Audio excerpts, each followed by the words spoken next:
Hello, I'm Emily Rhodes, and today I'm going to be talking to you about this amazing book. It's called The Past is Myself by Christabel Bielenberg. It was first published in the 60s and has actually, I think just this year, come out in paperback. And it is, put simply, about her life as an English woman married to a German man in 1930s Germany and their experience of the Second World War. I hasten to add that neither of them are Nazis, so it's very much about how to live in a country where your own views absolutely diverge from the views of the ruling party, which I have a feeling might be the case for many people at the moment in America. And it really kind of shows you how to cope. You can see this little waggling ear here is Alfie. He's busy licking something off my knee. I don't know what. Anyway, this beautiful edition is published by Slightly Foxed. They do these very smart hardbacks as well as their lovely quarterly journal of interesting essays about books that we should reread. And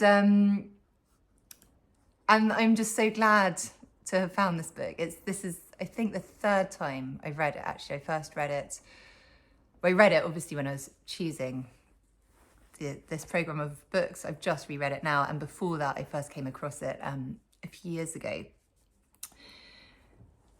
I'm going to begin by reading a bit out, which comes quite near the end of the book, but there's no sort of spoiler in it.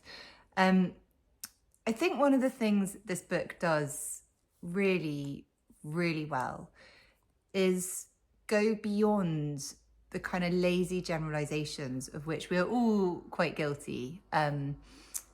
It's very easy to talk about Germans during the Second World War, or Nazi Germany as a whole, as a kind of being in and of itself. But this really shows who the people were, who were the Nazis, who were the non-Nazis, who were the people who were sort of somewhere on that sliding scale. And I think, as is often the case, when you really get into these individual portraits and stories, so as well as it being mostly about her life and her husband's life, her husband was very much involved in the plot with Adam von Trott to overthrow Hitler, as well as their stories and what it was like trying to raise a family in Nazi Germany when you were basically English. And your husband was kind of wanted by the Nazis. She does bring in these other characters who are Germans most of the time and explains their story. How did they come to be there? Why are they in the Nazi party? What does that even look like? What does that even mean? And this particular bit that I'm going to read out, I felt so completely appalled and astonished by. It really made my blood run cold, which is something I don't say easily. And, well, let me read it out and then you can see. Let me just check what page it is. 333. So yeah, this is near the end and she's on a train. So the war's is towards the end of the war, and she gets onto a train and she suddenly realizes that sitting in the same carriage as her is an SS guard. And we hear his story. In fact, he tells his story to her. So he says, "I come from Riga. Do you know Riga? It is very beautiful. We Latvians are what is called a border people, which means that we have been liberated very often. You know perhaps the story of the Alsatian boy who was recruited for the German army in 1942, and he was asked which side he thought would win the war. He answered that his great-grandfather had fought in 1870 for the French and lost, and his grandfather in 1914 for the Germans and lost, and his father in 1940 for the French and lost. And now he was going to fight for the Germans and he didn't really know what to think. It was much the same with us. Sometimes we were liberated by the Poles, then by the Swedes, just lately by the Russians, and then lastly by the Germans.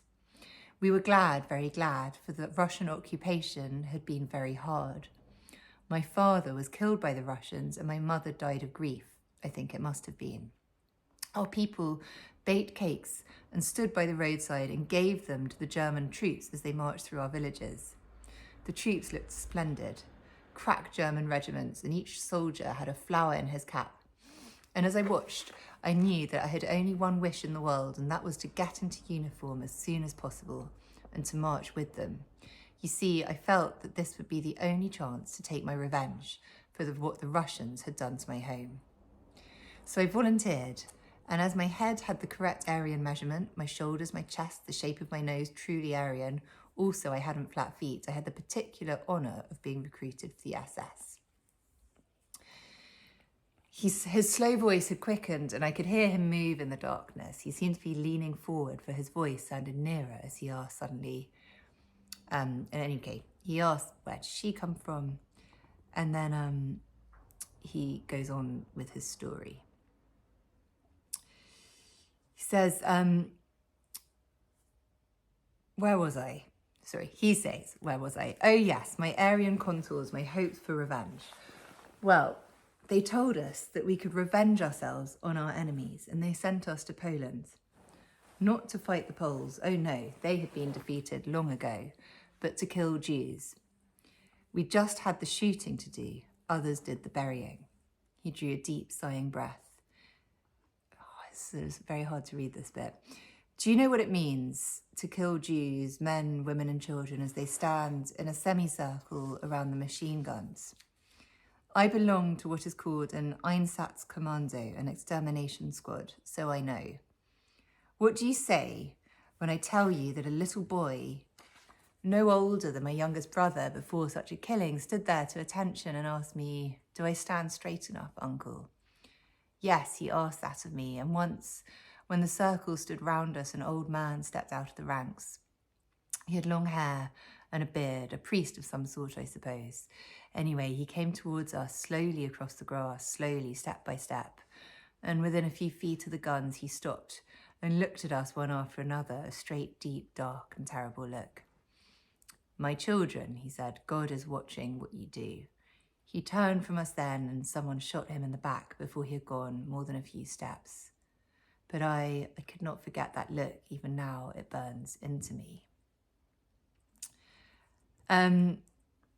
So then she writes about her experience of listening to this, and then, he then tells her that he had resigned from the death commandos and joined the fighting SS units, and how he tried to be killed, but his comrades had fallen around him and he, by some miracle, kept surviving. And then there's a very moving bit, just a page or so later, when she says, some 2 years back, I had been in a tram with Nikki when an elderly lady with a Jewish star pinned to her coat had got up from her place so that my Aryan 8-year-old son could sit down. I had got up too, and the three of us had stood silently looking at the empty seats. I had felt quite proud of my little gesture at the time, how utterly feeble it seemed now. Too much, too much. You are silent, gnädige Frau. You are horrified at my story. He seemed very near. No, no, my own voice from somewhere far away. It seemed no longer my own. I am not horrified. I think I pity you, for you have more on your conscience than can be absolved by your death. So it's a really powerful moment from what is, completely powerful book. I don't want to say that I sympathise with this SS officer. I mean, obviously what he describes is completely barbaric, but I think I understand. I think she helps you understand the context and where he's come from, and how, as a human, he could suddenly find himself in this position and be quite weak. Because actually this book is full of people doing incredibly brave things. Even like very little little brave acts, like they describe women coming to help other women in Ravensbrück concentration camp, or she shelters two Jewish people for a couple of nights. So there are so many acts that are quite, range from small to big. There's a climax that I won't give away, which is very exciting. But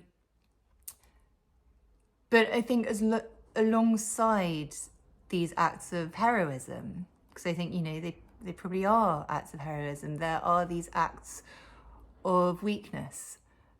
And I think the sad thing is, as humans, we are both strong and weak, and we behave at times incredibly well and bravely, and at times incredibly badly and weakly, and, for all sorts of complicated reasons.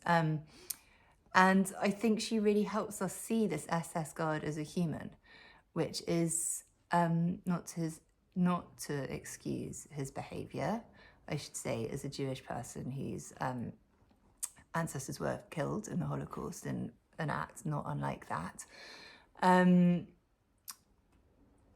Not to excuse it, but to try and understand it. And, this need to understand other people and their stories and how they've got to where they are, so that they aren't defined just by an idea, but are defined as people, is just so completely vital. And I think reading this book has really brought that home to me.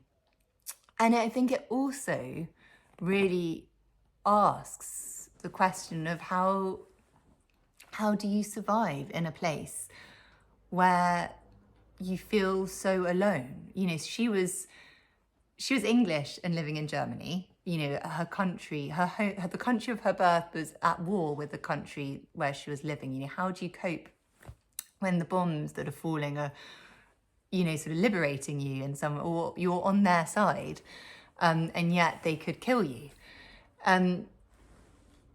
But also knowing that other people around you, that other German people aren't Nazis, they disagree with the regime, but not knowing who to trust. And how do you square that away with the sort of compromises, the moral compromises you need to make day to day, just in order to survive? Is it about trying to make, there's a brilliant moment where she, in fact, when she's asked to shelter this Jewish couple for the night, and she goes and asks her neighbour, who is sort of overseeing her as her husband is away, and says, she feels she ought to do this. And he says, you absolutely can't do this. You're putting yourself in danger and your children in danger. And what's the point of these, I think he says, these small acts or something? What are the point of making these small acts, again, for the individuals? What we need to do is sort of bring down the whole regime. But these simple, the simple small acts of compassion, he argues that they're completely pointless. And she, of course, demonstrates that they're not. And I suppose in these times, obviously there are differences in our situation to that of Nazi Germany, but I think it is really important to remember that actually, if we can't change the bigger system, sorry, there's the grandfather clock, these simple small acts of compassion are something. They're not nothing, and they do make a difference. And that's something to hold on to. It's a very powerful book. I would love to know what you make of it. This is the Emily's Walking Book Club pick for November, importantly, given Remembrance Day, for November 2025. And I can't wait to hear your thoughts about it too.